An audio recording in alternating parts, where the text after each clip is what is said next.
Tamanya YouTube kanalıma hoş geldiniz arkadaşlar. Bugün sizlerle bu kuzulu bebek battaniyesi motifimin nasıl yapıldığını paylaşacağım. Bir abonem gönderdi. Böyle çok hoş, böyle güzel, sevimli bir motif. Ben de hemen yapıp paylaşayım dedim.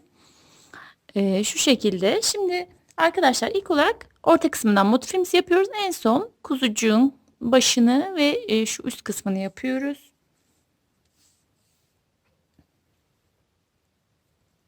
Şimdi gönderdiği resimler pembe tonları, bu tonlardaydı. Ben de o tonlara yakın renkler seçtim.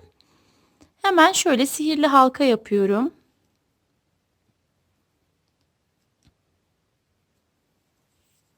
İsterseniz zincir de hani çekebilirsiniz. Size nasıl kolayınıza geliyorsa. 3 tane zincir çektim. Bu halkamın içerisine 12 tane ikili trabzan yapıyorum. İlk sıram bu şekilde. Yuvamı şöyle küçülteyim daha rahat yapmak için.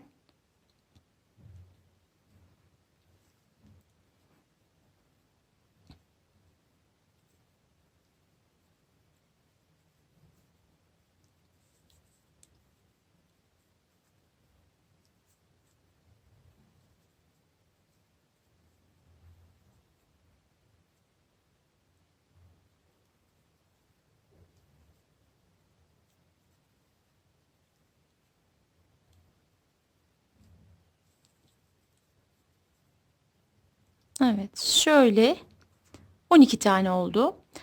Ortadaki yuvayı iyice küçülttüm. İlk yaptığım trabzanın tepesine gelip batıyorum. 1, 2, 3 tane zincir çektim. Şimdi 12 tane trabzanım var. Bu sıramda her bir trabzanın tepesine 2 tane batarak toplam 24 tane trabzan elde edeceğim. Başını bir doladım. Hemen yanındakine 2 tane trabzan yaptım. Bir diğerine geçiyorum. Şöyle 2 tane trabzan yaptım yine. 2 tane ikili trabzan.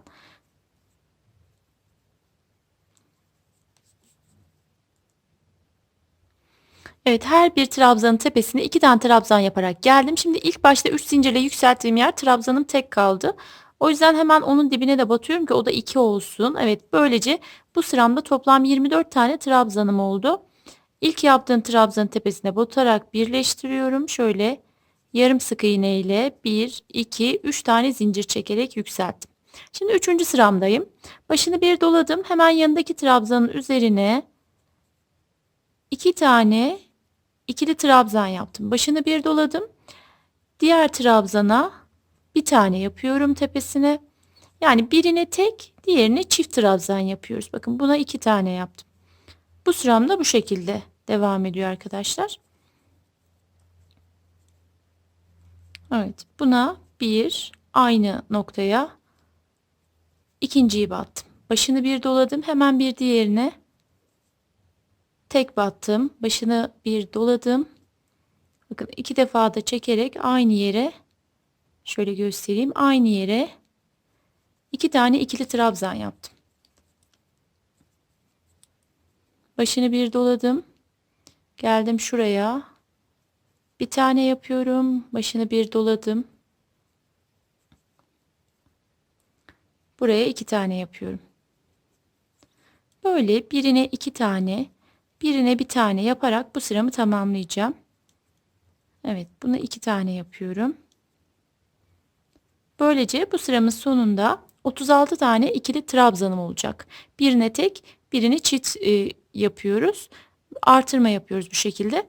Sıramın sonuna geldiğimde 36 trabzanım olacak. Sıra sonuna kadar gelelim beraber devam edelim.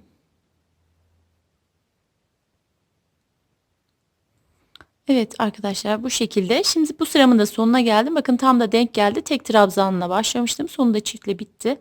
Hemen şöyle yarım sık iğne ile birleştirdim. Bakın bu şekilde. Başını bir doladım. Hemen dibine değil. Hemen şu bakın zincir dibindekine değil. Şuraya batıyorum. Hiç zincir çekmedim burada. Direkt buraya battım ve 6 tane ikili trabzan yapıyorum. 2, 3, 4, 5 6. Bakın bu şekilde arkadaşlar. Şimdi böyle yaptıktan sonra hemen bu dibindeki bakın çok yakın geliyor. E, buna batıyorum. Çok yakın olana yani diptekine batıyorum. Başını bir doladım. Buna değil şuna bu şekilde denk geliyor. Model bu şekildeydi benim sayılarını çıkardığıma göre. Modeldekine göre yaptım ve bu şekilde denk geldi. Toplam 12 tane çiçek olacak. Buraya yine 6 tane ikili trabzan yapıyorum.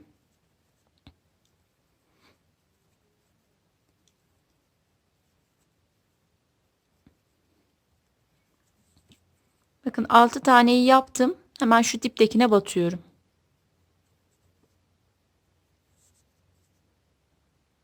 Diptekine battım. Başını bir doladım.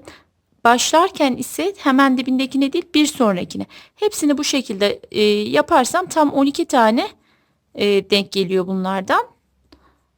Ben de 12 olmasını istiyorum. Abonemin gönderdiği fotoğrafta aynen bu şekildeydi. Hani elimden geldiğince aynı yapmaya çalıştım. Model bu şekildeydi. 3, 4, 5, 6. Şimdi 6 tane olduktan sonra geldim buraya. Sık iğne ile sabitledim. Başını bir doluyorum. Şöyle. Hemen buna değil buna batarak yine 6 tane ikili trabzan yapıyorum.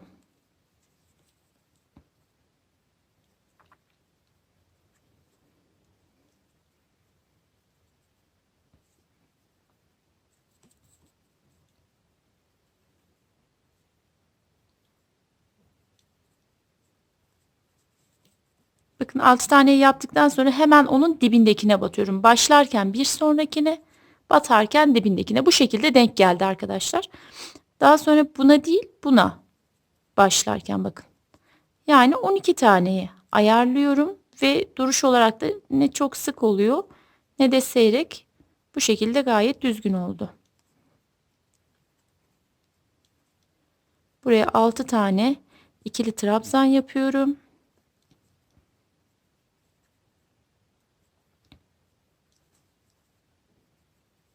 Evet 6 tane ikili trabzanımı yaptım. Hemen dibindeki deliğe batıyorum. Bakın buraya.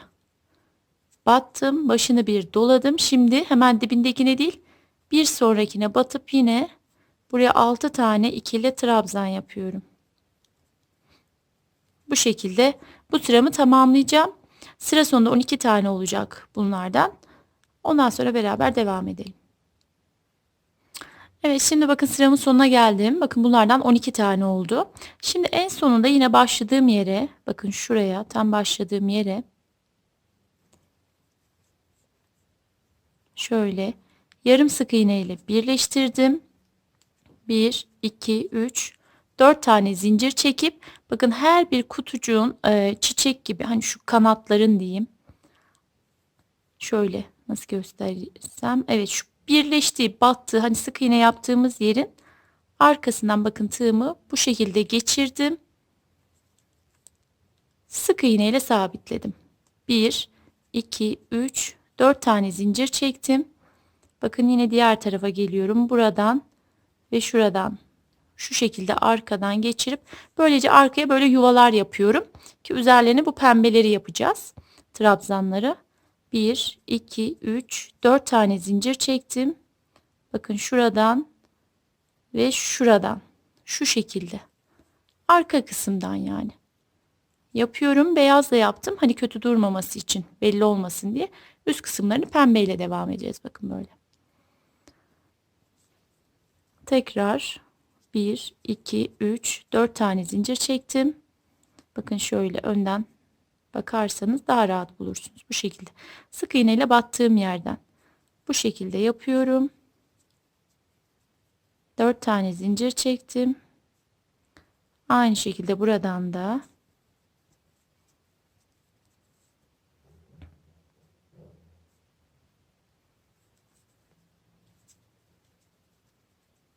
her birini yapıyorum. Toplam 12 tane yuvam olacak arka kısımda.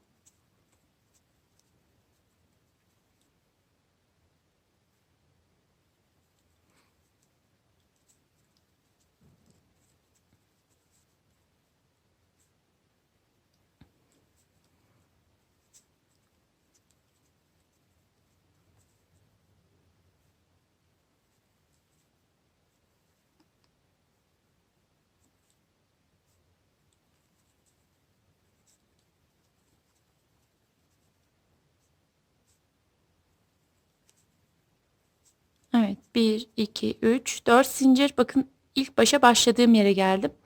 Onu da yine şu şekilde battım. Bakın başladığım zinciri şöyle birleştirerek bir tane zincir çekip buradan ipimi koparıyorum. Evet, bu şekilde buradan ipimi kopardım. Bakın böyle. Şimdi beyazla işim bitti şimdilik. Hemen pembe ipimi alıyorum. Bu arada bebe yünü kullandım arkadaşlar ve 4 numara tığ kullanıyorum. Tabii siz kullandığınız ipin kalınlığına, inceliğine göre tığınızı ayarlarsınız. Hemen şöyle bir zincir çektim ve 12 tane yuvam var. Yuvalarımın herhangi birinden şu şekilde sık iğne ile tutturdum. 3 zincir, pardon, en başta 4 zincir çekiyorum. Köşeleri yapacağız şimdi. Köşeleri yaparken ilk sırada bu şekilde 1, 2, 3 defa da çektim. Başını bir doladım, battım. 1, 2, 3 defa da çektim. Yan yana 3 tane trabzan. 1, 2, 3 zincir. Başını bir dolayıp aynı yere 3 tane daha üçlü trabzan yapıyorum. Böylece burası benim köşem oluyor. Motifimi kare şekline sokuyorum. Bakın böyle. Sonra başını doladım. Hemen yan tarafındaki diğer kutucuğa geçtim. Şimdi bu kutucuğun içerisine ikili trabzan yapıyorum. Bakın başını bir doladım. Sadece köşelerde üçlü trabzan yapıyorum. Hani daha düzgün durması için. Kimi yeri alçak, kimi yeri yüksek olmasın diye 4, 5 tane ikili trabzan yaptım. Başını bir doladım. Arada hiç zincir çekmeden diğer yuvaya geçiyorum. Buraya da 5 tane ikili trabzan yapıyorum.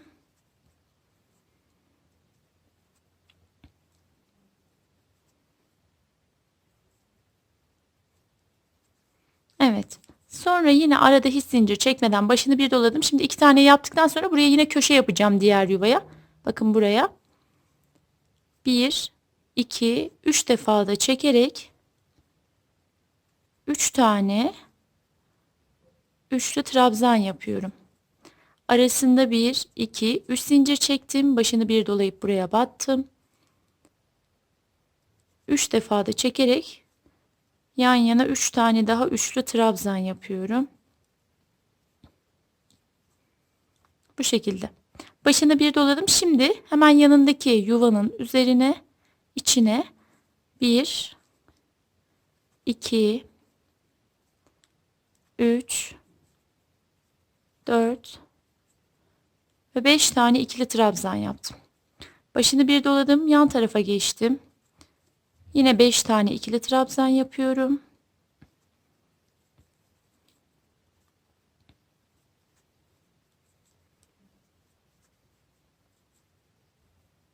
Evet. Daha sonra başını bir doladım. Burası köşe yerim. Yani 2 tanesinde beşli trabzan yapıyorum. Birine bu şekilde yuva yapıyorum. Bu şekilde bu sıramızı tamamlayalım. Bir sonraki sırada beraber devam edelim. Evet arkadaşlar, bakın sıramın sonuna geldim. Motifim bu şekilde kare halini aldı. Şimdi ilk yaptığım trabzanın tepesine şu şekilde yarım sık iğne ile birleştiriyorum. 1, 2, 3 zincirle yükselttim. Hemen şöyle şuradaki her bir trabzanın üzerine bir tane batıyorum. Bakın bu şekilde. Başını bir doladım. Şimdi bu yuvanın içerisine artık ikili trabzan yapıyorum. Sadece ilk sıramda köşelerde üçlü trabzan yaptım ki aynı seviyeye yükselsin. Hani kamburluk olmasın diye. Şimdi bunun içerisine iki tane ikili trabzan, 1, 2, 3 zincir, başını bir doluyorum ve aynı yuvanın içerisine tekrar 2 tane ikili trabzan, başını bir doladım. Sonra her bir trabzanın tepesine bir tane trabzan yaparak devam ediyorum arkadaşlar. Bu şekilde her birine bir tane batıyorum. Evet, her bir trabzanın tepesine bir tane batarak geldim. Şimdi yine köşedeyim. Köşeye geldiğimde yine yuvanın içerisine 1, 2 tane ikili trabzan, arasında 2, 3 zincir ve aynı yuvanın içerisinde tekrar 2 tane ikili trabzan yapıyorum ve ardından her bir trabzana bir tane batarak devam ediyorum. Bu sıramı da bu şekilde tamamlayacağım. Daha sonra bir üst sırayı beraber yapalım. Evet arkadaşlar, şimdi bakın bu, pembe kısımda ikinci sıramın sonundayım. 2'nci sıramın sonunda ilk yaptığım trabzanın tepesine böyle yarım sık iğne ile birleştirdim. 1, 2 ve 3 zincirle yükselttim. Hemen şuradaki trabzanların her birinin tepesine bir tane trabzan yapıyorum. Aynı şeyi yapıyorum arkadaşlar. Bu üçüncü sıram, pembe, kısmında son sıram. Evet, yuva kısmına geldiğimde içine 1, 2 tane ikili trabzan, 1, 2, 3 zincir ve aynı yuvanın içerisine tekrar 1, 2 tane ikili trabzan. Başını bir doluyorum. Ardından her bir trabzanın tepesine bir tane trabzan yaparak devam ediyorum. Evet, bu şekilde bu pembe kısımla üçüncü sıramızda bitirip ipimizi koparacağız pembede. Evet, şimdi bakın, pembe kısmım 3 sıra oldu. Sıramın sonuna geldim. Yine ilk yaptığım trabzanın tepesine batıyorum. Şu şekilde yarım sık iğne ile birleştirdim. Bir tane zincir çektim ve artık pembe ipimle işim bitti. Pembe ipimi koparıyorum. Şu kenar kısmını yapacağız. Şimdi hemen diğer rengimi elime aldım. Bu şekilde. Bir tane zincir çekiyorum. Herhangi bir köşesinden şöyle sabitliyorum. 1, 2, 3 zincirle yükselttim. Şimdi bu yuvanın içerisine 2 tane ikili trabzan yaptım. 1, 2, 3 zincir çektim. Hani artırma yaparken hep 2 tane yapıyorduk ya, aynı şekilde sadece renk değiştirdim. Aynını yapıyoruz yani yine. Yine geldim buraya. 2 tane ikili trabzan yaptım. Ardından başını doladım. Her bir trabzanın tepesine bir tane ikili trabzan yapıyorum.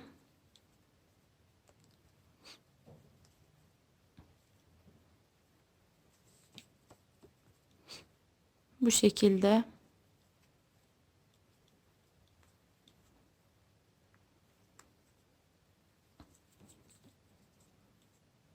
Her birinin üzerine bir tane ikili trabzan yaparak devam ediyorum. Bu motifimiz son sırası oluyor.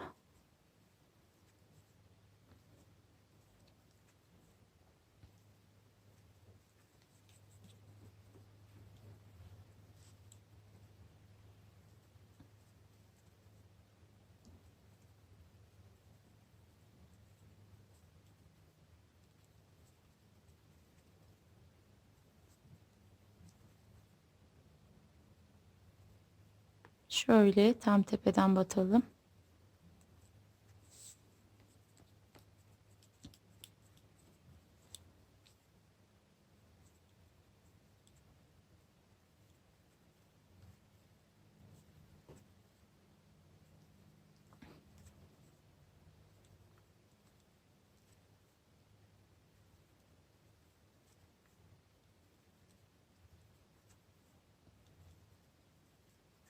Evet, bu şekilde. Şimdi köşeye geldiğimde başını bir doluyorum. Yuvanın içerisine bir, iki tane ikili trabzan, bir, iki, üç zincir çektim. Başını bir doladım ve aynı yuvanın içerisine tekrar iki tane daha ikili trabzan yapıyorum bu şekilde. Başını bir doladım.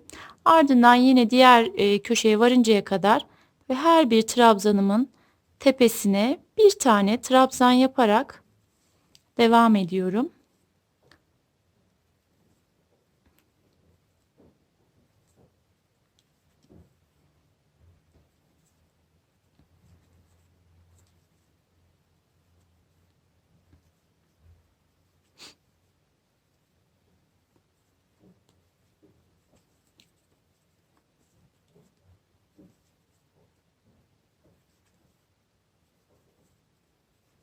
Evet arkadaşlar, bu şekilde devam edeceğim.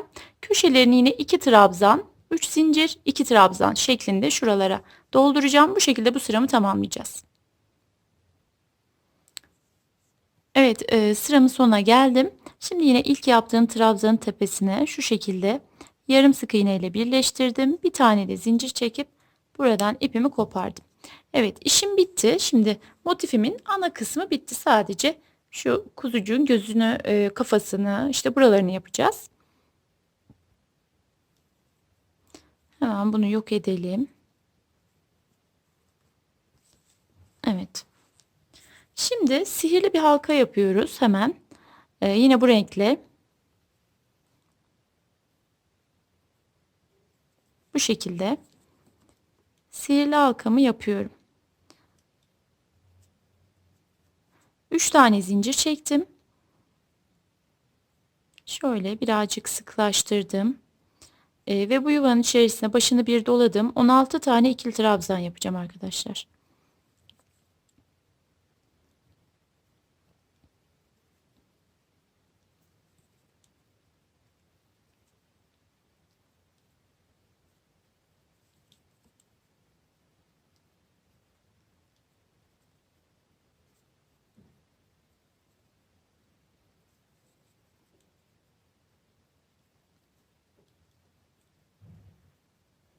Evet, bu şekilde 16 tane yapıp sıklaştıracağız. Evet, şimdi bakın bu şekilde 16 tane trabzanımı yaptıktan sonra ilk yaptığım trabzanın tepesine batıyorum. Bu şekilde. Ardından 1, 2, 3, 4, 5, 6, 7, 8 tane zincir çektim. Aynı yere tekrar batıyorum. Aynı başladığım yere bakın şöyle göstereyim. Şöyle tekrar batıyorum. Birleşik olmasını istediğim için bu şekilde battım. Ardından 1, 2,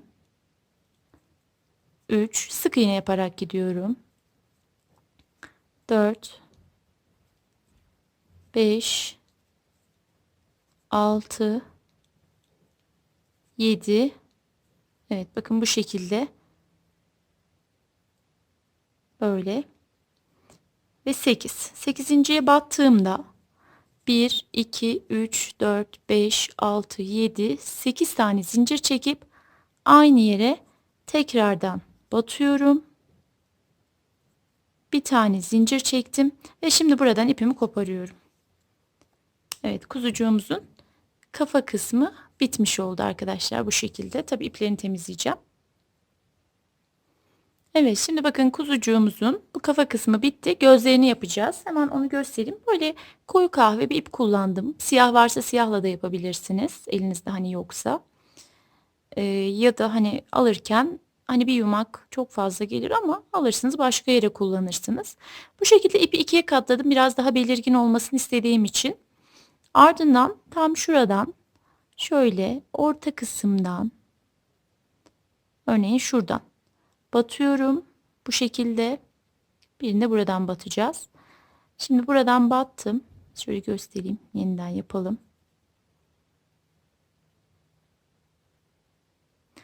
İlmek yarıldığı için bir türlü batamadım. Aksi oldu.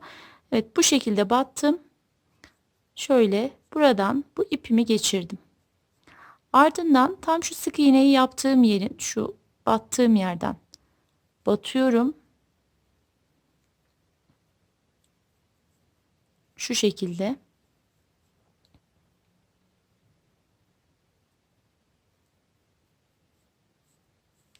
Evet bu şekilde battım. Bakın gözümüzün bir tanesi oluşmuş oldu tabi. Sık çektiğim için hafif şöyle bırakırsanız daha belirgin olacak. Şu şekilde. Ardından bu ipimle hemen 2 trabzan atlıyorum. Bakın arada 2 tane trabzanım kalıyor. Buradan batacağım. Şöyle yerini göstereyim. Buradan bu tarafa doğru çekiyorum. Ve buradan şuradan tekrar içe çekiyorum. Arkaya doğru.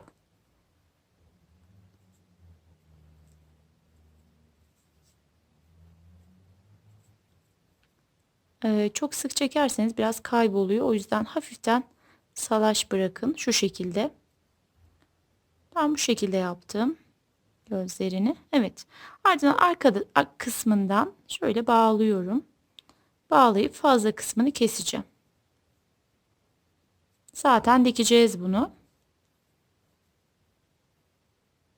Evet bu şekilde bağladım. Şimdi ben iplerini temizleyeceğim. Daha sonra beraber buraya dikeceğiz bunu. Evet şimdi bakın arkadaşlar bunu bu şekilde aldım. Altta bir sıra trabzan sırası kalacak şekilde bu kendinden olan iple bej rengi. Bununla ya da açık kahve de diyebiliriz. Evet. Bununla buradan şu şekilde tam ortaya yerleştirdim. Bakın buraya denk geldi. Bu şekilde bunu dikip buraya sabitliyorum. Şöyle göstereyim. Kulak kısımları aşağı kare şeklinde ve bu şekilde dikiyoruz arkadaşlar, bakın. Hani çapraz dikmedim.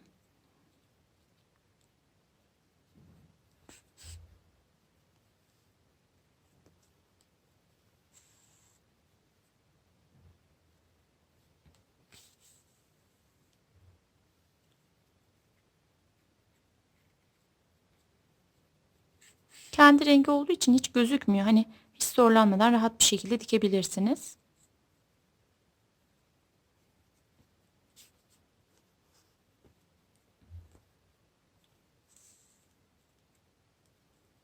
Evet.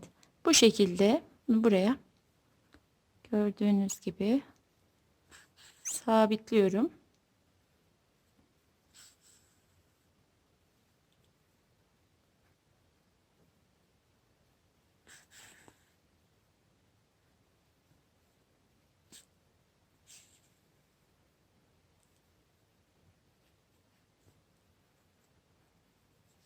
Evet, bu şekilde kafa kısmını diktim arkadaşlar, gördüğünüz gibi. Şimdi hemen şu beyaz kısmını yapalım sizlerle. Hemen beyaz ipimi alıyorum. Yine sihirli halka yapıyorum ama dediğim gibi istiyorsanız zincir yapabilirsiniz. Ama sihirli halka tamamen orta kısmını istediğiniz kadar kaybedebiliyorsunuz. O yüzden çok daha kolay ve daha hoş duruyor diye düşünüyorum. Ama sevmiyorsanız hani siz de dediğim gibi yapmayabilirsiniz. 2, 3 tane zincir çektim. Hemen şimdi bu yuvanın içerisine 16 tane ikili trabzan yapıyorum. 2, şöyle 3. Evet, 16 tane yapıyorum. Evet, şimdi 16 tane ikili trabzanımı yaptım. Buradan iyice sıkıştırdım. Bakın ortaya kaybedecek kadar. İlk trabzanımın tepesine böyle yarım sık iğne ile batarak birleştirdim. E, bakın şöyle göstereyim. Şimdi hiç zincir çekmiyorum. Başını bir doladım. Hemen yanındakine değil, bir sonrakine 6 tane ikili trabzan yapıyorum. 2, 3, 4, 5 ve 6. Şimdi hemen dibindekine değil, bir sonrakine şöyle sık iğne ile battım. Bakın bu şekilde. Şimdi bundan sonrakini kısmını örmeden böyle kaydırma diyorlar herhalde. Öyle biliyorum. Bakın bu şekilde kaydırarak gittim ben. Daha düzgün duruyor. Hani sık iğneden daha düzgün duruyor. 2, 3, 4, 5 ve 6. trabzanımın üzerine bu şekilde gittim. 6. trabzanıma geldikten sonra başını bir doladım. Hemen şunun üzerine, yani tam karşısına gelecek şekilde de ayarlayabilirsiniz arkadaşlar. 1, 2, bakın bu şekilde.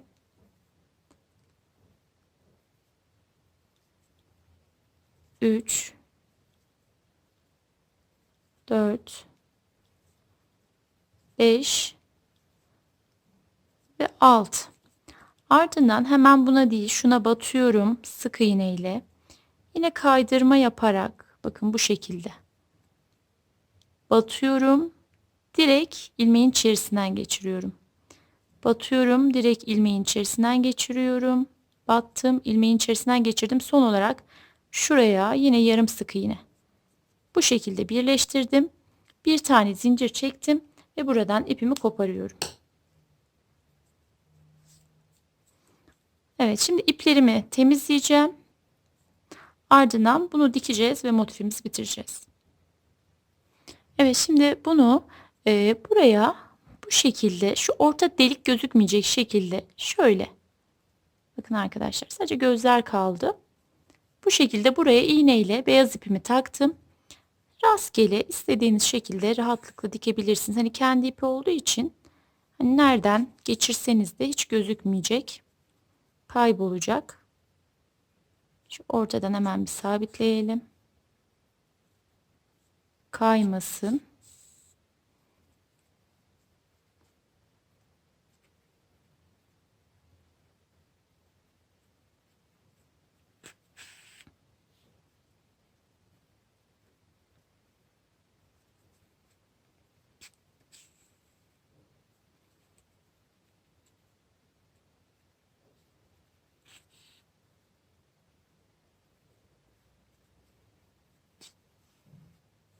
Evet, bu şekilde bunu buraya sabitliyorum arkadaşlar. Çok da sevimli oldular. Ben pembeli yaptım. Abonemin gönderdiği e, renkte, motifte bu şekildeydi. Hani aynı tonları olmasa da benzer renkleriydi. Ama siz sarı yapabilirsiniz. Bence çok hoş olur. Sarı ve gri yapıp o şekilde yapabilirsiniz. Gözlerini siyah ya da lacivert koyabilirsiniz. Hani ne renk mavili yapabilirsiniz, gri kullanabilirsiniz. Tamamen zevkinize kalmış. Tabii yaptığınız bebeğin cinsiyetine göre istediğiniz şekilde ayarlayabilirsiniz arkadaşlar. Evet, bu şekilde diktim. Evet, kuzucuklu bebek battaniye motiflerim bu şekilde arkadaşlar. Gördüğünüz gibi çok sevimli oldular. Pembeyle de çok yakıştı. Ben zaten pembeyi çok seviyorum. Bu renkle de çok uyumlu oldu pembe. Evet, bu şekilde. Umarım beğenmişsinizdir arkadaşlar. Çok sevimli oldu. Umarım işinize yarar. Evet, beni dinlediğiniz için çok teşekkürler. Eğer kanalıma abone değilseniz kanalıma abone olursanız çok sevinirim. Başka videolarda görüşmek üzere. Hoşça kalın. Kendinize iyi bakın arkadaşlar.